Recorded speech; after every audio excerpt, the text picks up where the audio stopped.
Hey friends, welcome back for another Destiny video. Today we're gonna predict the future. I was hanging out this weekend working on my solstice gear and just kind of hanging out in the Dreaming City, as you do. And this thought came to me, and I think this would be a really cool story. I have absolutely no way of knowing that this is what's going to happen or anything like that. I don't have any leaked information. I don't have anything other than I was sitting in the Dreaming City and knowing how the story of Destiny has progressed this far. I'm like, okay, this seems pretty doable. Okay, so I think in order for any of this to make sense, we have to have a little bit of background information. So, first and foremost, who is Coria? And if you haven't been playing this season, you may not know, but Coria is effectively this giant Vex mind that was gifted to Savathûn by Oryx after Crota had allowed the Vex to infiltrate Oryx's throne world. Coria is, of course, the one who created the endless night that has been plaguing the city, but that after her supposed defeat, everything seems to have gone back to normal. Second thing is, what is the Distributary? The Distributary is this pocket universe where time behaves kind of different, and it's kind of seen as the birthplace of the Awoken. It was formed during this epic battle around the ship, the Yangli Wei, when there was a black hole created and it ended up killing the entire crew, who slowly found themselves reawakening in the Distributary as Awoken. Then the last little piece you need to know is about the curse of the Dreaming City. This curse was created after 6 guardians went and killed the Ahamkara Riven, and while Riven granted a wish to these guardians, it was also granting a wish to Savathûn. The Dreaming City curse is sustained by Coria as a 3-week cycle as a way to do 2 things. The first is to keep Dol and Karu safe as she pursues her mission, which seems to be finding a way into the Distributary. And the possible other thing that the curse is doing is it is keeping a cycle of death active that can help feed Savathûn's worm, which would ultimately be why Dolan Karu is searching for the Distributary.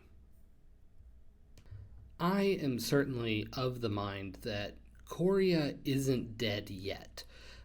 Certainly, if you pay attention to how in the world Coria died, it is a little suspect and not at all the way other Hydras we've seen get defeated.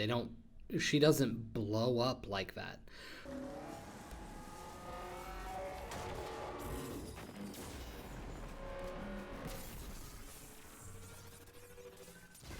Unbelievable. Coria is gone. So I think in a way, or somehow, her death was faked by Savathûn in order to lead us into some false sense of security.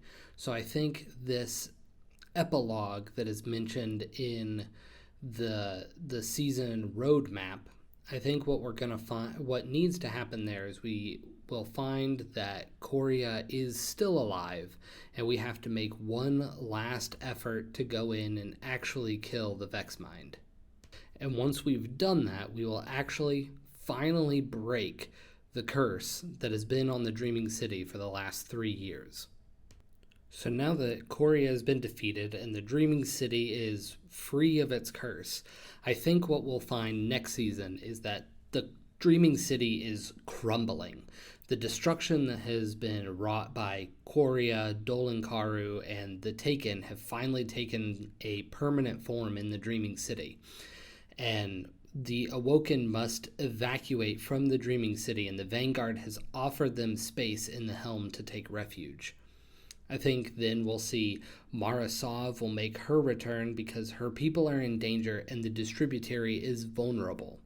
She'll then, of course, discover that her brother, the Crow, has now been resurrected and is a guardian, and finally decides that she can completely trust the guardians and seeks their help in defending the distributary. And then I think Dolan Karu and Zivu Arath have infiltrated the distributary. With the help of Savathun's Taken, they begin to convert the distributary into this engine of death that will finally allow Savathun to be free from her insatiable worm. Then the Guardians of the City choose to aid the Awoken in leaving the Dreaming City and aid Marasov to help her take back and defend the distributary. This will ultimately lead to the defeat of Dolan Karu and Zivu Arath and makes a way for Savathun to make her final assault in the Witch Queen. Ultimately, this kind of leads up to the dismantling of the Dreaming City, which I think will give us a story reason for it ultimately being sunset in the Witch Queen. I'm sure the people at Bungie have a much better story planned out, but this is my guess of what could be happening next season. Let me know in the comments what you think. If you like this kind of content, let me know by hitting like and subscribing to the channel. If you made it to the end, let me know with a big "Tato" yelled down in the comments, and I'll see you guys in the next video.